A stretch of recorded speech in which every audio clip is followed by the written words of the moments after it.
You know what? I'm bored. You know what the old man used to tell me? You gotta learn to eat shit. I like the taste of it. So, all you young guys, gonna have to learn to eat pins. Like the taste of it. Everybody's over 35. Got no idea. Never been done before. Something revolutionary. Always thinking outside of the box. Always moving forward.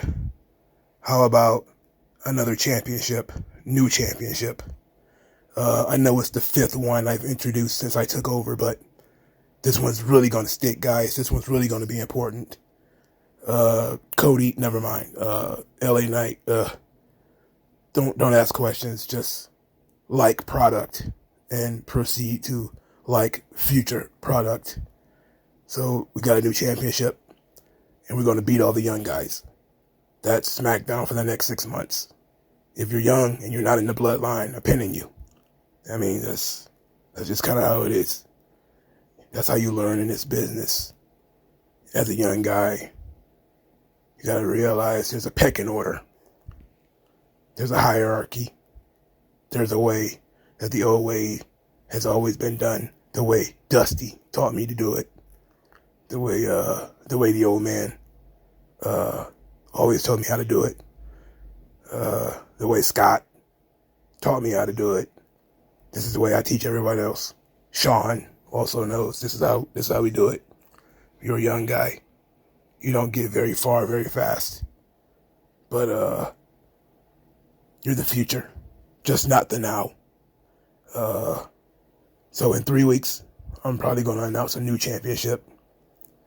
The midget world title for everyone who's under 5'8", which is 90% of the roster now. But we're breaking records. Setting records all over the world. Most watched streaming show of all time, of all streaming shows. Gates through the roof. Never mind inflation. Never mind $3,000 tickets. We're making money hand over fist. Everything's going great. I don't understand what the problem is. Why is everybody looking at me like that? Don't you enjoy the product? Aren't you excited for the 95th push of Kevin Owens? I mean, you guys aren't excited about that. Randy took a pile driver. He took a pile driver. You know when the last time someone took a pile driver? I mean, it sucked as a pile driver goes.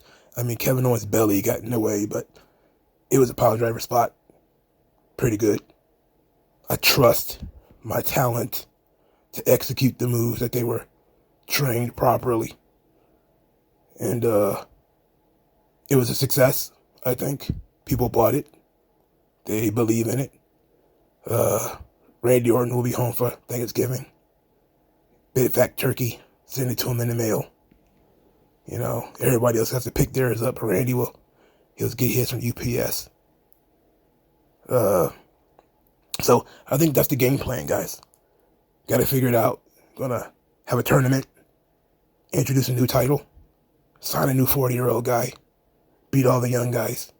And hope Roman Reigns and the Bloodline don't kill the crowd. So, that's it.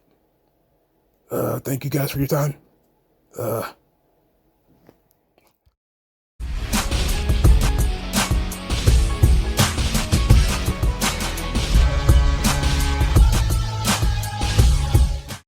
Welcome to 3 Count Commentary, seemingly the only wrestling show on the internet that does not slob the knob of one Triple H. I have been a Triple H hater ever since he took the book. And tonight's episode of SmackDown, it's almost pushed me over the edge. Almost over the edge. It's not like the show was bad. It wasn't like the show was terrible and it was so god awful that I couldn't stand it. But it's filled with so many Triple H tropes that I cannot stand. relying so much on the Bloodline to sell the show, pushing virtually nobody, especially nobody under the age of 30. All the young talent are getting pinned. That's pretty much the look at, with the exception of Bayley and Candice LeRae, whoever the younger person in the match was, that's who took the pin. That's pretty much it. If you're younger than this person, you've eaten the pin. Oh yeah, and we introduced a new title because we need more championships. We just introduced new titles 2 weeks ago. 2 weeks ago, we introduced the Crown Jewel titles. That's 2 new belts. Before that, we introduced, what was that thing? The speed belts. The men's speed belt, the women's speed belt. That's 4 new belts in 1 year.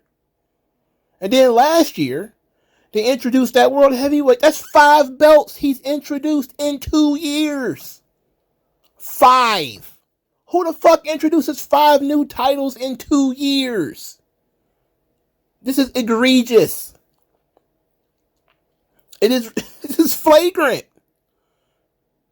How do you have an episode of SmackDown that features your world champion 0 times, who supposedly is the best of the best? The guy who pinned the last world champion, he's not featured on this show at all. He's barely mentioned. You think Cody was some kind of mid-carder the way, well, he might be to some people. He might have worked a dark match or something like that. But he wasn't mentioned on this show at all. I think they shoot clips of him winning the big stupid belt that they gave him. That's already irrelevant. So you built up your world champion, not at all. United States title, the men's one. That you're introducing a women's title when you don't do shit with the men's US title. He wasn't even mentioned on this show. He didn't appear. So, sheesh. Good job. You didn't try to build up that stuff at all. Just threw it in the garbage. You got, 2 40-year-old guys who are your tag team champions. And it's a recurring thing where you sign to WWE, they immediately put you on top if you're 40. Tongaloa and Tama Tonga, when they first came in, they made them tag team champions almost immediately. Same thing with Jacob Fatu. They were tag champs overnight. Almost immediately they were the tag team champions. It didn't mean anything, but they did it. If you're a younger guy though, I'm not just talking about Austin Theory and Tiffany Stratton, people that everybody knows that I like. I mean also like the Street Profits. I mean also like Pretty Deadly, who got beat by Tommaso Ciampa by himself. Tommaso Ciampa really just went in there and beat the Pretty Deadly by himself. Oh, oh my God. That really, look, Pretty Deadly is like, they are a silly gimmick team. It don't mean anything. It's the symbolism. When you take it by itself, it's not a problem. It's a snowflake. But once you see as many snowflakes as I see, that all of the young guys on both of the shows are just constantly getting beat, never allowed to go anywhere and do anything or move forward. It's the same fucking people over and over and over and over again. Seth Rollins and Kevin Owens and Randy Orton and the same fucking people again and again and again. Nope. How could people not be tired of looking at this shit? How could you not be tired of this? You mean to tell me that all these new people on the roster, you feature none of them? All these young people on the roster, you feature none of them. You got Montez Ford, and no doubt this is why they're getting a tag team championship match, because he was talking about how frustrated he was with the stop-start pushing of the Street Profits. They haven't been champions in 4 years.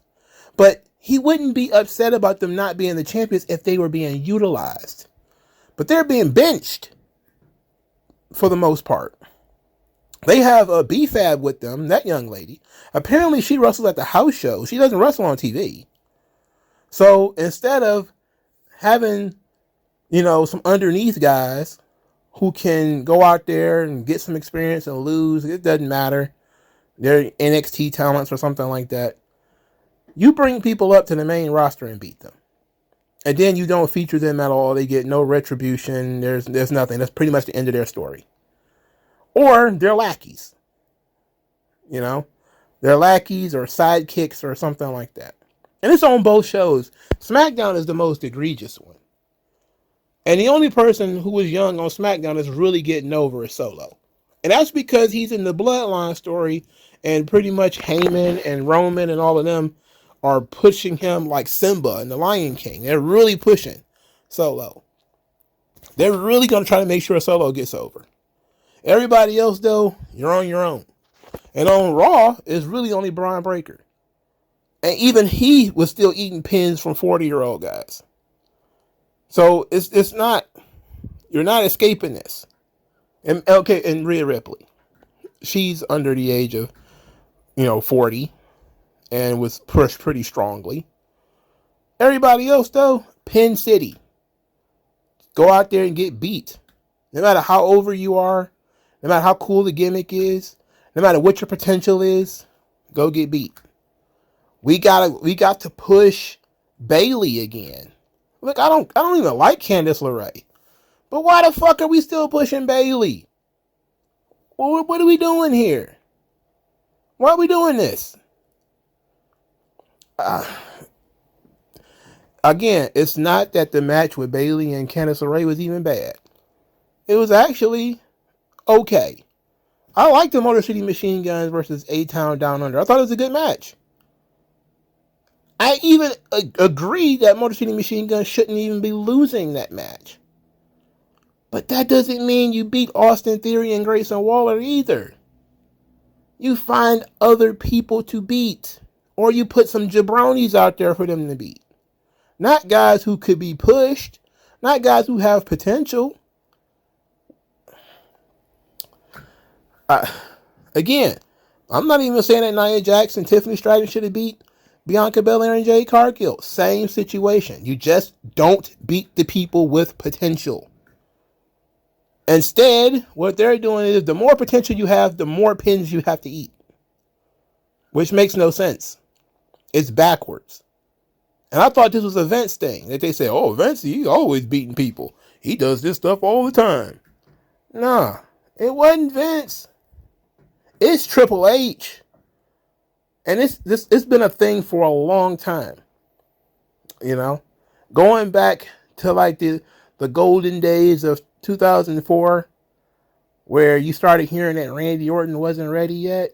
Randy Orton, he wasn't ready yet. Vince put the belt on him. Triple H politicked the belt off of him a month later. Now, Randy's an asshole, so, I mean, it is what it is. And he probably wasn't really over as a babyface anyway. It is what it is. The bottom line is, though, Vince saw something in Randy. And Randy lost a couple of matches here and there as an undercard heel, Intercontinental Champion, whatever. He got a big push. Won the world title. Was treated like a big star. Lost to Triple H the next month. Then you had Edge, right? Edge was Vince's guy. Triple H politicking against Edge. Ended up taking Edge's main event at WrestleMania. 2006, Edge was the hottest heel in the business. Triple H politicked.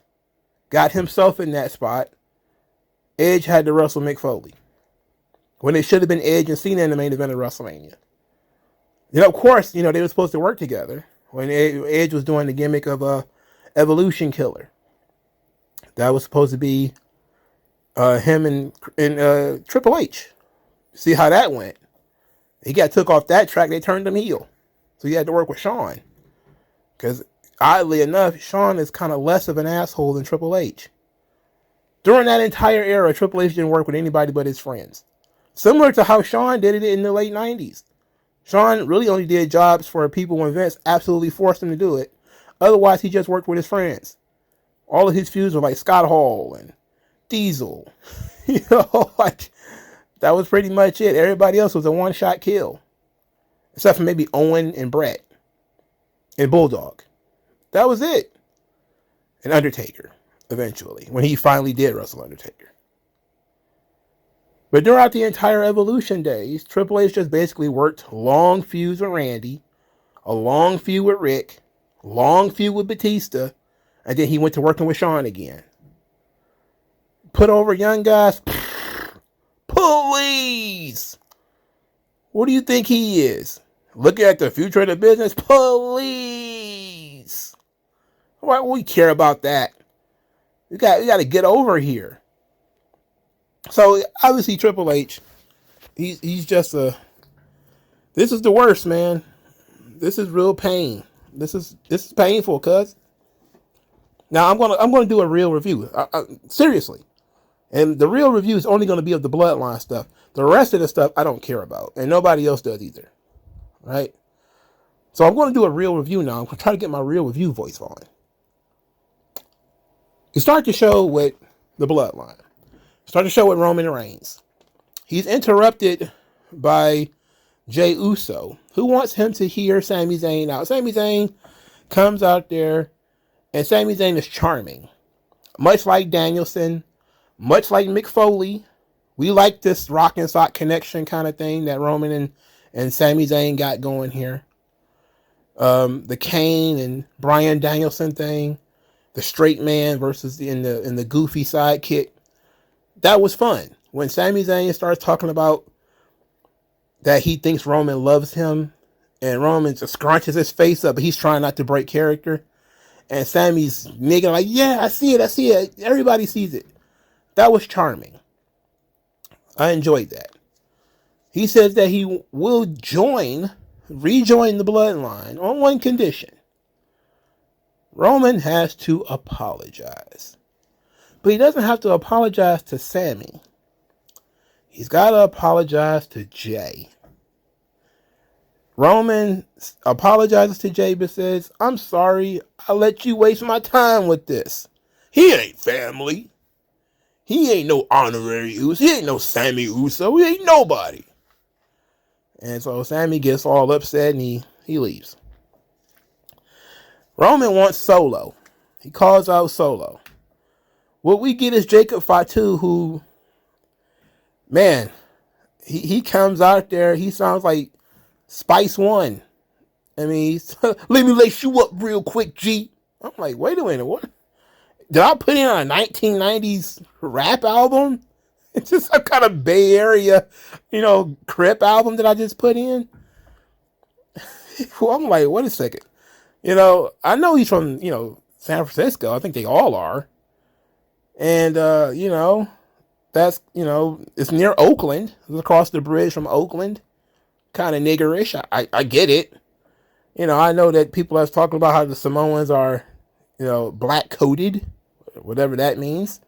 But there's never been a more black-coated Samoan than Jacob Fatu at this point in time, right? I mean, goddamn. It's like I'm listening to E40, like, my weebilization. I'm like, wait a second. So he tells Roman basically that Solo is the only tribal chief. And that Roman got to go to the back of the line. Back of the line with it, chief. I'm like, oh, he sounds serious. Sounds very natural, too. Like, that's probably how he talks for real. Like, you just catch him in the grocery store. And he talks like that.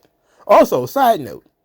For all the troublemakers out there, Jacob Fatu actually paid the money back to that charity. So that was great. It took him a year. It still shouldn't have took you a year to pay back $2,600, but he apparently paid it back in June of this year, June of 2024. So he got that off his record. I don't understand why it took a year, but I guess MLW was paying him in Hot Pockets. Then, so that was the end of the segment. Roman is not going to get his face off with Solo because Solo don't move when Roman wants him to. Jey tries to talk to Roman again. Roman says, why do you even care about that fool, Sammy? If you like him so much, go follow him. Go find him. And so Jey says, look, man, I told you if you talk to me like that, I'm out. But I'm going to give you a pass this one time. And then Jimmy tries to take up for Jey, and Roman does the same thing to him. Well, you like him so much, don't you go find your brother? Like, he can't, he's barely out of eyesight. He's right there. Literally right there. You can see the back of his head and everything. So, Roman's very mad. He's bitter. He's very upset. He's very pissy about this whole thing. He got beat. He didn't even acknowledge that he got beat, which is hilarious. So, at the end of the show, Solo comes out because there's going to be a ceremony of sorts. Because now he is the undisputed tribal chief. Which is, of course, incorrect, because Roman Reigns immediately comes out and disputes this. Challenge Solo to a 1-versus-1 match for the winner to become the only tribal chief.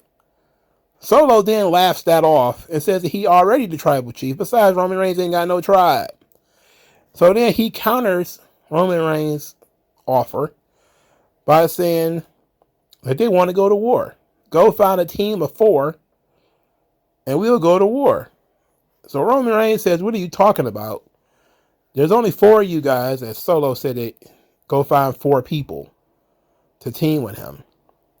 And so Solo counts it out and says that his 5th is his dog, Sami Zayn. And as he says that, Sami Zayn comes out. He's walking dreadfully slow to the ring, trying to be menacing, but no, he wasn't menacing at all. The Usos run right past him into the ring and get beat up, because that's what they do. They get beat up all the time. Solo beats up Roman. They hold Roman for Sami Zayn to kick in the face after Sami Zayn eventually made his way to the ring. Of course, it's a swerve, and Sami Zayn kicks Solo in the face. The original Bloodline beat up Bloodline 2.0, Bloodline Wolfpack, chased them off. Jimmy and Jay put up the 1s. Sami Zayn put up the 1s. And then eventually Roman Reigns put up the 1s. The crowd was extremely happy. And I said, no, no, no. Nope. They once again booked this around the central point, which is Roman has to humble himself. He has to apologize to these guys. I'm not sure if it's... Look, it's clearly Roman the character, because they are acknowledging that these guys deserve an apology. I've seen people say, look, Sami Zayn basically begged to be in the Bloodline. He knew what it was all about. Yada, yada, yada. That's not the point. The point is Roman's an asshole. He can't treat people like that, and then they just come back to him. That's not reality. And that actually cripples Roman Reigns' character. He has to apologize to these guys. That's a sign of growth. I like that he didn't do it tonight. What he did was he rejected it. Because everybody should know that's the end point. That's when he gets redemption, is when he starts actually capitulating and apologizing for his behavior. That's when things are getting fixed. But he didn't do it yet. He's still making you wait for that part. So it's not official yet. This is sort of like a loose alliance. I think that's what the words Michael Cole used. It's a loose alliance. So I wish they hadn't put the 1s up. Because I think the 1s up represents that the crew is together officially and that they're back friends. But they can't be back friends and still have these issues with Roman Reigns. Now, they got 3 weeks before Survivor Series. I'm thinking Roman Reigns is going to probably have his apology before Survivor Series. Now, if he doesn't, I will think that he's probably just booking himself to be the coolest guy in the world, and he'll never apologize for anything. But he's gonna have to. He's gonna have to apologize in order to fix everything that's been going on with the family. They really didn't even acknowledge that Solo pinned Roman, which I think would have been a great spot right here in the later part of the story. When Roman challenged Solo 1-versus-1, Solo said, I already beat you. I already pinned you. You know? That doesn't mean anything to me. I already pinned you. So, it's almost as if they wrote that without people recognizing that Roman was the one who took the pin in that match. So, unless they're trying to save it. But they do plant the seed for Roman and Solo one-on-one, which is a match they absolutely have to have. Do you have it at Royal Rumble? That's a long way away. Do you have it at Saturday night's main event? Which is probably the best option. Is that main event, Saturday night's main event, is Roman versus Solo, 1-on-1. Make it a lumberjack match. That way you just go, I mean, what was that goofy match Roman and Jay had? What was it called? Tribal War? Tribal Rules or something like that? Whatever they called it. Just make it that and have everybody run around and do whatever they want. That match should do a number. It'll do numbers on TV. Because Roman's involved. And everybody's going to be involved. And they're going to be fresh off the War Games. It should be like 2 weeks after War Games. So, that's when I would do it. I would do Roman and Solo. Saturday night's main event. As the main event. So, the Bloodline stuff is solid. They gave them pretty much the entire week. That's why you got no Cody. I feel like I should take the Kevin Owens, Randy Orton thing seriously, but I can't. I cannot. Kevin Owens came out there with a bowling ball strapped to his stomach, and he had to pull his shirt down so he could do a power driver. And it was the shittiest power driver performed in WWE in years. Can you believe you get the big thumbs up to do a power driver and you do that power driver? It was shitty. It was garbage. This dude, y'all are going to go to y'all grave defending Kevin Owens. I'm telling you. Y'all going to go to wrestling hell defending Kevin Owens. He sucked for a really, really long time. Really long time. Randy don't give a fuck. Okay? You know, this guy fell on his back pockets. He don't care. It was the safest power driver in the history of the world. And Randy just laid there dead. Like, okay, I'll take it. One take. One shot kill. It's over. So they did a stretcher spot. Okay. Okie dokie. I ain't mad at that. You know, if you're going to do a power driver after, you know, over 10 years of not allowing people to do power driver. I think CM Punk maybe did the last power driver on WWE TV. And that was in like 2013 or something like that. So it's been a few years. You know, not counting Canadian Destroyers and Tombstones, of course, which are technically power drivers, but like an actual power driver. I don't know when the last time somebody did a power driver. This actually they had banned power drivers for so long, actually. This might be the first real power driver Randy Orton has ever actually taken. And I was thinking about that once he did it. After I got over Kevin Owens' gut getting in the way, I was like, is this the first time Randy Orton ever actually had to sell a pile driver? Like, he's been around for so long, but they banned power drivers a long time ago. This might be like the first real power driver he had to take. I'm impressed. So, if you want my serious opinion on the women's U.S. title, I don't care. Like, again, they've introduced, how many new belts he gonna introduce? I mean, whoever is building the belts, do you think that they are sitting there scared every time the phone rang? You know, they probably can't sleep at night because Triple H is thinking up new belts to throw on people. You know? I couldn't imagine. Go years and years without new belts, and all of a sudden, oh, we need a new belt. We either redesigning belts, rebranding belts, or bringing in new belts. And they're like, who should be the first champion? Nobody should. The belt shouldn't fucking exist. It's too many belts. It's too many belts. You don't do shit with the belts you got now. You just keep introducing new belts. Keep coming up with reasons for tournaments. And fatal four-ways and triple threadities. These are stupid fucking booking. This show sucks. But it was actually decent in the ring. I didn't mind the women's tag team match. I didn't mind Marcy Machine Guns versus A-Town Down Under. I wasn't thrilled with Bayley and Candice LeRae. That's because I'm not, big on Candice LeRae. I'm a big fan of Pam. But again, when you book Pam like she's the biggest star on planet Earth, I get antsy because she's a role player. And that's really all she's ever been. She's not a superstar.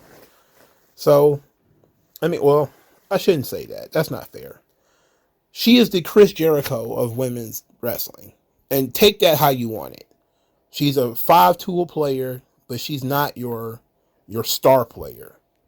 You know, she's not in any way.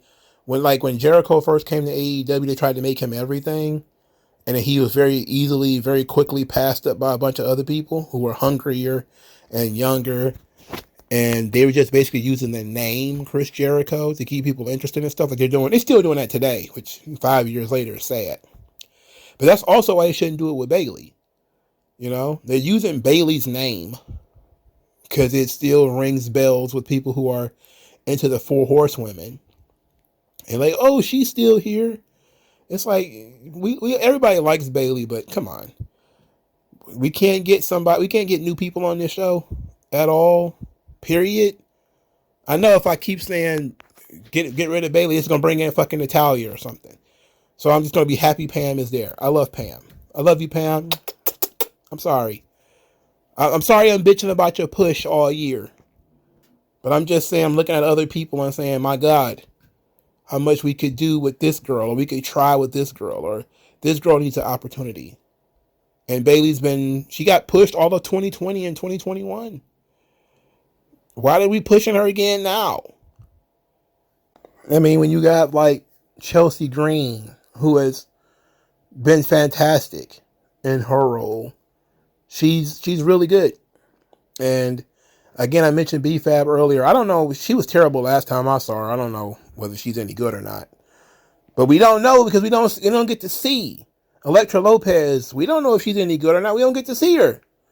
You know, the same thing could be said for Santos Escobar and the guy with the Phantasma. Those guys they basically just vanished. Where all these people go? You know? We got 7 or 8 Carmelo Hayes and Andrade matches. We ain't got time for Santos Escobar at all. Just not even time for a vignette. Not even a C feud for him to work. I mean, it's the same people every week, man. They're shuffling the chairs on the Titanic, bro. And it's all coming out in the wash. It's going to come out because the ratings are starting to dip a little bit. I mean, they're probably going to be up this week due to the Bloodline stuff, but I noticed that SmackDown took a noticeable hit when it moved from Fox to USA, which is not really the fault of the show as much as fewer people have cable than regular television. I know you probably heard that from Dave Meltzer, that he used that excuse when it comes to NXT and AEW. It's not a legit excuse in that regard because NXT was on a different night, you know. But I'm not going to go into that. Just want to say, of course, there was going to take a bit of a hit due to going from basic television to cable. But it's been on cable for a while now. They need to do something to turn it around. New championships ain't going to do it. Having the same guys, writing Randy Orton off for the 5th time this year ain't going to do it. You know, keep finding ways to make the older guys disappear for 2 or 3 weeks at a time ain't going to do it. You know, eventually you're going to have some fresh ideas. More tournaments and fatal 4-ways and more belts and all that shit ain't going to do it. It ain't going to cut it. These are gimmicks. These are tropes. I see through this. This is garbage. Eventually, you're going to have to come up with another story and not just rely on Roman Reigns. You need another story. Okay? You need more than one. And Tommaso Ciampa throwing a fit ain't it. That ain't going to cut it. The 9-month build to breakups that you have with the Street Profits and the New Day and DIY, it's not going to cut it. It's not going to cut it. You're going to have to create some compelling television. Or you could just say what I keep hearing when it comes to AEW. The money's guaranteed. We got it in the bag. So, who cares? Because I heard that. When I heard Dave Meltzer say that about, essentially AEW is, who cares? The money is guaranteed. I said, well, fuck.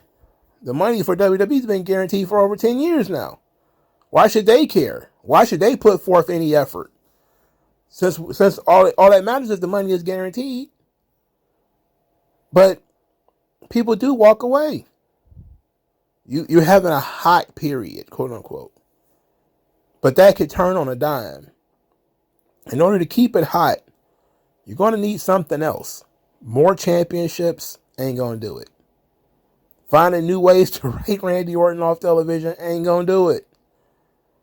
You're going to have to find something else. And I'm still waiting for Triple H to have an original idea that jumpstarts business. Because I ain't seen it yet.